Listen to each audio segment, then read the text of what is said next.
ពីមនុស្សយើងខ្លះអ្នកខ្លះល្អតែមុខយើងទេតែពីក្រោយចាំនិយាយដើមអ្នកខ្លះនិយាយឲ្យយើងល្អអ្នកខ្លះទៀតនិយាយចាក់រុកស្គៀលយើងចង់គ្រួសារគេបែកបាក់គ្នាគេទៅបងប្អូនមនុស្សយើងមិនល្អគ្រប់10ទេខ្ញុំក៏មិនថាខ្លួនឯងល្អដែរតែប៉ុន្តែអ្នកខ្លះនិយាយចង់ឲ្យយើងល្អអ្នកខ្លះទៀត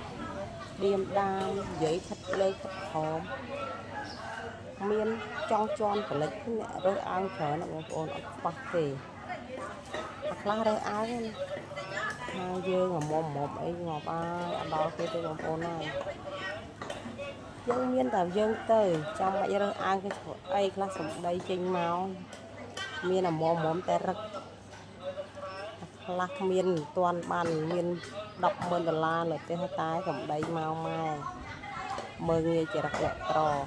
តែក្រនោះគេទៅសុំបាយយើងស៊ីមែនខ្ញុំមិនដែរទៅសុំបាយណាគេស៊ីទេខ្ញុំខំរកកម្លាំងញើសឈាមរបស់ខ្ញុំរកស៊ីបានប៉ុន្មានពីប៉ុណ្ណឹងប៉ុន្តែខ្ញុំអត់មែនតែខ្ញុំមិនដែរទៅសុំណាគេទេបងប្អូនណាជួយខ្ញុំបានក៏ជួយមិនបានក៏អត់ទៅអត់មានបខំណាគេជួយខ្ញុំទេហើយអ្នកខ្លះមកយើងនិយាយចេះក្រោយខ្នងយើងនិយាយចាក់ដោតមកស្គាល់សន្តានមនុស្សលើមនុស្សយើងមើលចិត្តគេមិនឆ្លុះទេ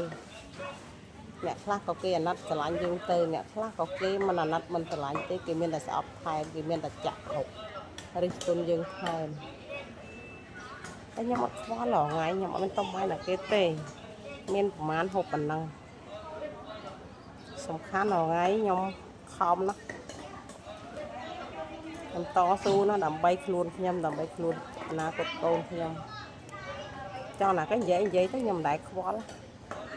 ខ្ញុំអត់យកទុកក្នុងចិត្តចង់និយាយ10កោខ្ញុំអត់ឈឺ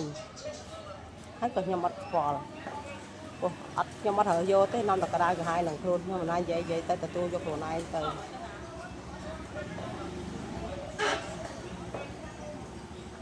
ហើយដឹងប្រាប់អ្នកនិយាយខ្លួនឯងដឹងខ្លួនឯងហើយខ្ញុំមិនបាច់បញ្ចេញឈ្មោះបញ្ចេញសលេងទេអ្នកនិយាយហ្នឹងប៉ុន្តែរិះគន់ប៉ុនពេកជ្រាយអត់ឆ្ងាយទេនៅចិត្តផ្ទះយើងហ្នឹងតែគាត់ថាខ្ញុំមិនបញ្ចេញឈ្មោះទុកឲ្យគេនិយាយអស់ចិត្តទៅតែខ្ញុំក៏អត់ក្តៅក្រហាយដែរអ្នកណានិយាយអីនិយាយចុះខ្ញុំអត់ខ្វល់ខ្ញុំអត់យកចិត្តទុកដាក់ក្នុងចិត្តហើយក៏ខ្ញុំអត់ក្តៅក្រហាយដែរអ្នកនិយាយឲ្យក្តៅក្រហាយ